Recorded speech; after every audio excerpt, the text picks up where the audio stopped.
Hi everybody, and welcome to the video which will help you to reorder your courses in Schoology.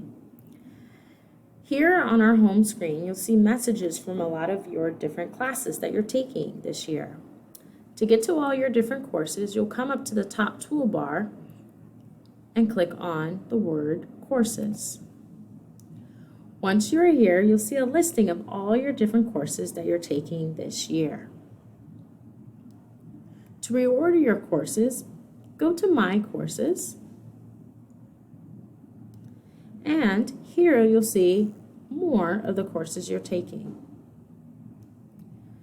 Under Manage Courses, go to Reorder Courses, and here you can drag and drop your courses accordingly to which order you would like them to be stated. Some people like to put all of their Orange Day courses first, and then all their Blue Day courses.